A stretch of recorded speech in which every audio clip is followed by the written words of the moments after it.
listening to Radio Cayman, a voice of the Cayman Islands.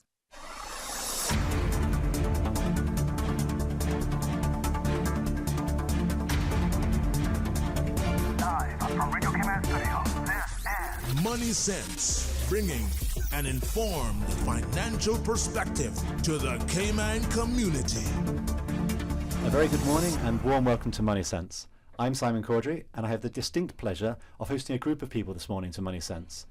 The group joining me recently represented the Cayman Islands and their university, UCCI, in the CFA Institute's Global Research Challenge Finals.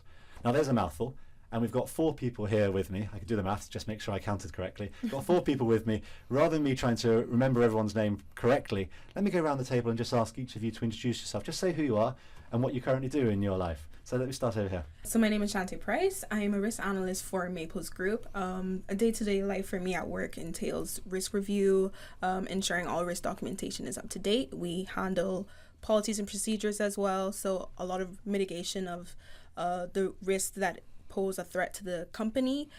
We also handle making sure the regulations are in place, following all legal documentation that needs to be applied for the specific private sector. Okay. That's you. Yeah. And UCCI-wise, you graduated in what? So I'm currently doing my bachelor's. Currently doing? I actually graduate July 4th, the next 2 weeks. 4th? Yes. The next 2 weeks, yes. Have you taken all your exams? Yeah, no. Yes and no. Yesterday I had 2 presentations, so that was my first exam, and my next final exam is next week. Next week, so no pressure or tension or nerves at all? No. Okay, excellent. That's great. Let's go over to this side of the table. Yourself? Hi, my name is Brittany Bush. I work in HR, Human Resources. Right now I'm with the Cabinet Office portfolio, so I handle their human resources operationally. And currently I'm doing my bachelor's as well in business admin with a double concentration in management and in HR. And also, like Shantae, graduating in the next 2 weeks. Double concentration, that sounds doubly bad. why would you do something which involves the word? That's like someone saying I did double maths. Why? Really? I couldn't choose. So you just added more work to your... Okay, yeah, fine. pretty much. Okay, pretty so much. Because you didn't choose, you end up doing twice as much work. Excellent. Yes. And yourself then? Good morning, my name is Zeb Yanis Bush. I'm currently a tax intern at Ernst & Young. So my day-to-day basis would be providing assistance preparing the tax returns. So it's tax compliance and preparation for various hedge funds, private equity funds, and funnel funds. I'm currently studying a double concentration. Oh, another one. In double maths, actually, in accounting and finance. That's quadruply bad. So you're doing double accountancy? Yes, accounting and finance. Okay, accounting and finance. Okay. Yes. And then Ralston, last but not least, go on, give us your details. Good morning. My name is Ralston Henry. I'm the senior economist with the Economics and Statistics Office. On a daily basis, we typically look at all aspects of the Cayman economy, as well as forecast the various macroeconomic variables and do any economic impact assessment that the government requires. I'm a recent charter holder, received my CFA charter just 2 years ago, and so I was the industry mentor for the group on this occasion. And you've given up doing more qualifications, or are you going to go off to do some more PhDs elsewhere? What? I think for the moment I'm on sabbatical. He's going to enjoy some free time. Okay. So, Ralston, maybe I'll start with you then. The CFA Research Challenge. There'll be people who are listening to this going, what the devil is that? And so that's my question. What the devil is the CFA Institute Research Challenge? Well, the CFA Institute Research Challenge is really a global competition that gives university students a chance to get hands-on mentoring within the financial industry and look at how to act professional ethics, professional analysis. Essentially what it does, it has different teams from the various societies, CFA societies, that compete and look at analyzing a particular company.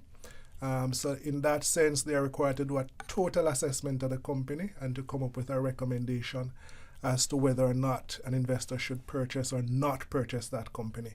As far as the competition goes, it's divided in regions and sub-regions. So for example, the Cayman Islands is a part of the Atlantic region, which is essentially the Caribbean. And we are within the Atlantic and Latin America region.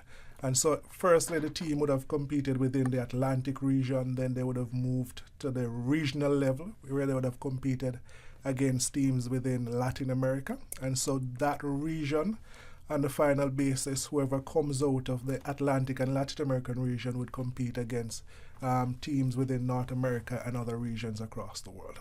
So, who wants to take this from the team? Where did you guys get to? What sort of level where you ended up competing against them? You can go. We made it to the sub-regional level. We ran against Latin America and we won, so we moved on to the sub-regional. So you competed in the Latin America, won that, so that meant you moved into the Yes, sir. Americas in total. Yes, sir, the regional. So that's all the societies in North America, of which there's dozens and dozens of universities and societies that compete in that. Canada, South America, Central America, and the Caribbean. That was the region that you ended up finally competing in. Yes. And how many teams were in the final of that then? Do you remember? I believe 3 went on. I can't remember. But how many per se, competing but- against yourselves? I think it was like, was it like 16 or Seven. 30? Yeah, so something? I don't know. I think essentially they won the Latin American region, and after winning the Latin American region, they went into the sub-regional, which is in competition with Latin America.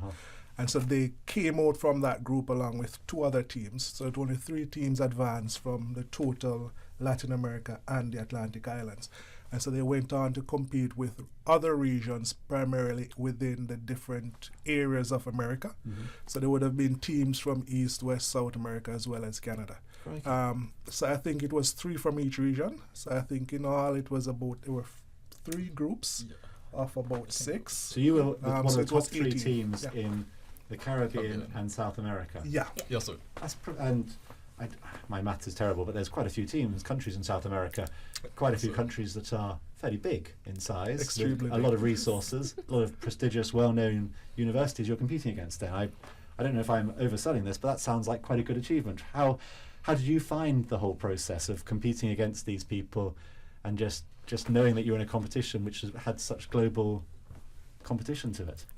It was definitely, I would say, intimidating kind of, because like you said, they're a lot bigger compared to us, and it's like, wow, like, but it also led to it being just as much rewarding every time we like were announced as the winners for this section and then the next section. It was incredibly rewarding.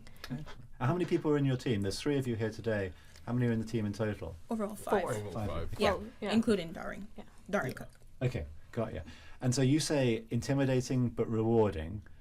Any other adjectives that anyone else wants to use to describe the experience? How was the presentation? So that was all done virtually on Zoom and such like, was it? Yes, for the majority part. So how were those presentations then, with the grillings that you then get with the question and answers afterwards?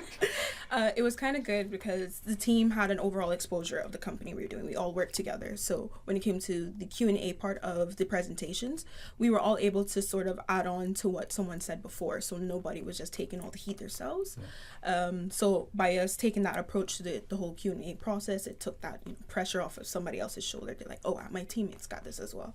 And some people, since we dealt with different sections as well, so when certain questions were asked, certain people were like, okay, I know this part, I did this part, I can answer that question.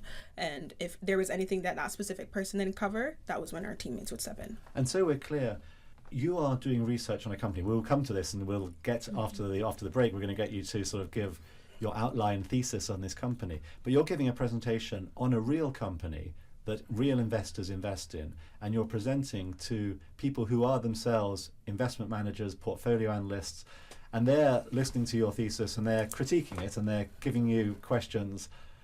And you guys are university students. I know you also have day jobs, but you're early stage in your careers, aren't you? Yes. There's no one around this table quite as old and wrinkled as you and I, Ralston, shall we say?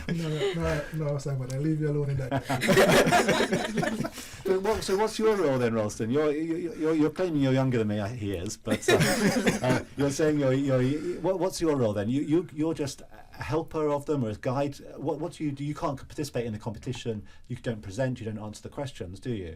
Just talk about what your role is then. So no, I don't participate. I don't do any part of the presentation. It's really just a guidance to hear, an initial meeting, just to hear their thoughts and their take on the company. and to provide some kind of guidance as to what they're looking at, what they should be looking at, how they're thinking about it, some of the things that they may not be thinking about, and for the most part asking the critical questions, just to help them to think about what are the things they should actually be answering, what are the things they should actually be looking at. And so for the most part, I get the easy job of just asking the hard questions and force them to go out and think about the answers. But when you're live in the competition, you're not there. No. You're on your own, you guys. You're in the thick of it with no one to. So let me ask, perhaps what might seem quite a basic question: what on earth motivated you to get involved in this? Why knowingly go through all this trauma? Firstly, I'll speak for all of us when I say credits as well. Because we're all like at the point in our degrees, we're all doing our bachelors. Chad was doing his associates actually, but a big part of it was credits and the weighting of the credits for doing this, but also it was an opportunity to kind of, like, for me especially, I don't work in finance, any of this, like valuations, none of that has really been familiar to me other than school, but that exposure from school and from the courses we took, especially I think speaking for Zeb too as well, that really gave us the ability to practically put that to use, what we've learned. And it's also just in general, like looking at the business and analyzing different things and writing reports and presentation. It was basically just being able to practically put all that to use in one big project. You had the choice of doing this or for credits for your degree, doing other things. Are you pleased you chose this path? As difficult as it might have been, the hours that you had to put in, are you pleased you went down this path and didn't do something else? Yeah. I think there was times where we were like, was this the best decision? Like late nights, like... The winning might have helped, right? Yes. That must have been a positive thing, just to sort of come out and go, hey, we did this, but we also won something. And I don't know, in a global competition. So goodness me. Just to add as well, what also helped with the support we received. We got a lot of support from the school, our advisor, Dr. Swearing, Ralston as well. So all of that support coming together, and we had our team members. People had different exposure to different things. So with all of us coming together, we were able to get through the process as one. Excellent. Well, there you go. That's almost a motivational speech for the ages, isn't it? No, I mean, it's joking apart. We are actually, what we're going to do, we're going to take a short break now, because what I want to do after the break is I want to hear your thesis, an abridged version of your thesis on the company, which is Johnson & Johnson. And Johnson & Johnson, I guess, is going to be known to a lot of people. We'll talk about why, but I think I used one of their products last night because I had a cut, and so I put a plaster on it. But it's a well-known company, but it's not a straightforward company. It's got tentacles in so many different things. Yes. So after the break, we're going to hear from the Research Challenge team about Johnson & Johnson. So tune in after the break and rejoin us as we then go through the details of this presentation. Hi, I'm Kathy Miller. Join me on Radio Cayman's Business Buzz every Tuesday and Thursday from 7:30 to 9 a.m. and the second and fourth Thursday of each month from 8:15 to 9 a.m. Radio Cayman's Business Buzz. If you're a business owner or part of one, Business Buzz is your source for the latest initiatives, developments, and varied viewpoints from the local business landscape. Be part of the Business Buzz with me, Kathy Miller, every Tuesday and Thursday morning on Radio Cayman. The Business Buzz. This is Money Sense, bringing an informed financial perspective to the Cayman community. Brought to you by the CFA Society Cayman Islands. And now, more Money Sense. Welcome back to Money Sense. As trailed in the second half of today's show, we're going to hear from the Research Challenge students, and they're going to present on their company, Johnson & Johnson. Before we go into that, Johnson & Johnson, I mentioned this before the break, it's well known to a lot of people through a lot of the products they have, but it's a global company. And I want to set the scene. It's a global company, one of the largest companies in the world. So the complexity of analysing this is not as straightforward as, say, analysing a small company which has one product and it sells one product to consumer. This is a company that operates in almost every country of the world, operates in so many different areas. So as you go through this presentation for our audience, keep the complexity in mind when you think about how these guys went through this competition and won some of these competitions. So keep that in mind, because It's impressive. But I also want to say one thing, which is that what you're going to hear is a research presentation on a company. Now, these guys have done a lot of work on this company, but we're going to be talking about a company that is publicly traded. So if anyone's listening to this and thinks, hey, what these guys are saying is very smart, I like what they're saying, that's great. But don't rush out and make investment decisions just because of what you've heard today. I want to be very clear. What the guys are doing here is incredible stuff. But anyone who's listening who wants to make investment decisions, you also need to do your own research. Yes. So you need to listen to what people are saying here, do your own research, listen to what other people say. So don't make investment decisions just because of one thing you hear. That's the last thing I want to say. Now I'm going to pass over to the team as we talk about Johnson & Johnson. So as you mentioned, they're a global leader, specifically in the healthcare sector. They have two specific segments that they're working with, which is medtech and innovative medicine. They recently sort of spun off its consumer health segment into a standalone company called Kenvue. So the medtech segment covers orthopedics, surgery, and interventional solutions in vision care, while the innovative medicine segment focuses mostly on immunology, infectious disease, neuroscience, pulmonary hypertension, different medical aspects. All the stuff we never want to have. Yeah. yes. And you say the consumer part of it was recently spun off. Mm-hmm. So I jokingly said I use one of the products, one of the Band-Aid type things, but that actually wouldn't be part of Johnson & Johnson anymore. Then it would be part of the spin-off company, I guess. Yeah. Yes. Okay. So who wants to give a little bit oversight as to perhaps a little bit more detail on some of the some more analysis on the company then? Okay. So in the research challenge, it went through. So it was the company strategies, but it also incorporated the ESG considerations and pestle analysis, Porter's 5 forces. So there was numerous different analysis we did on the company as well as the financial evaluation.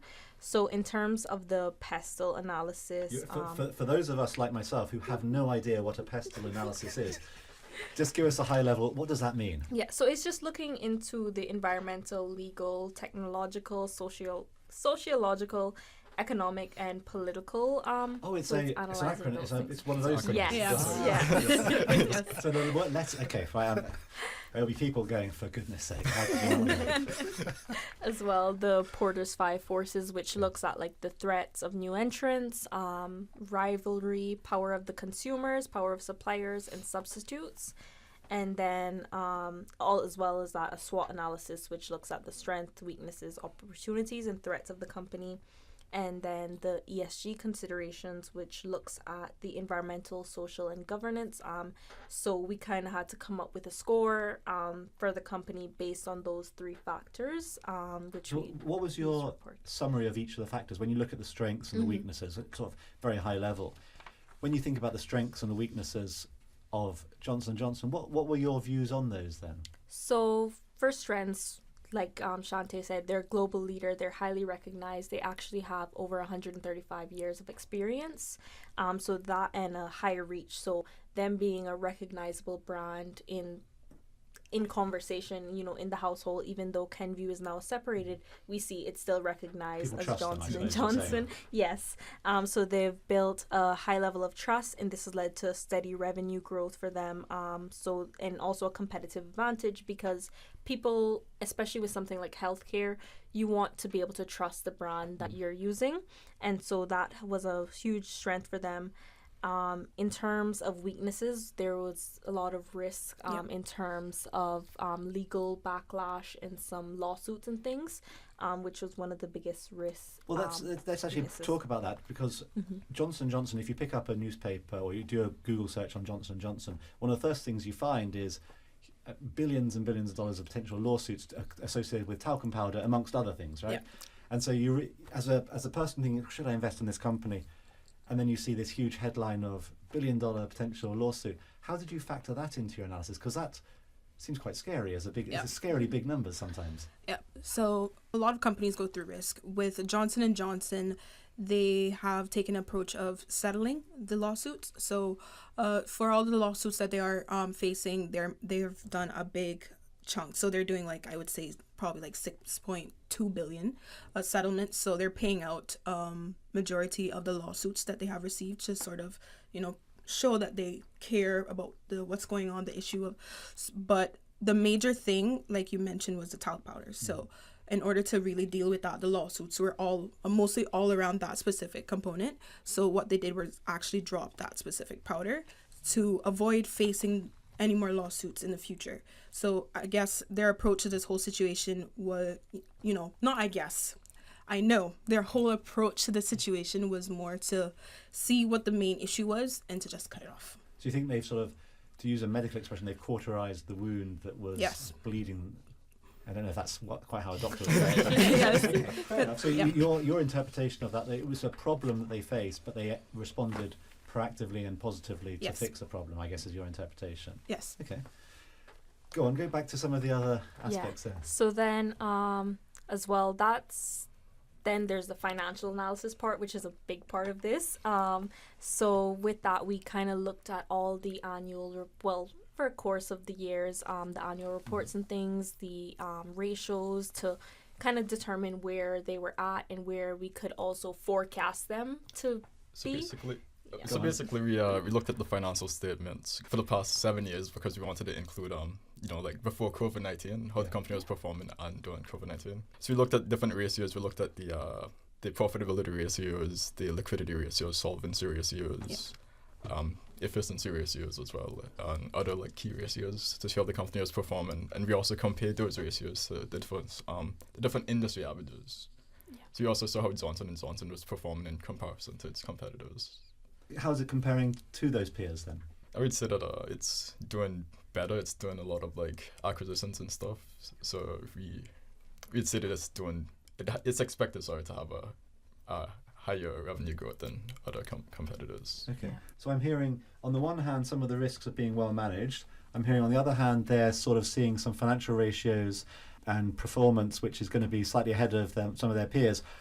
I'm sensing we're going to have a positive outlook on this, but maybe not. What about weaknesses? What about threats then, perhaps that the company is facing? A lot of the threats were in terms of as well the lawsuits, but also getting market share. So and with healthcare being such a regulated sector, it's a high risk, with especially operating in such a global.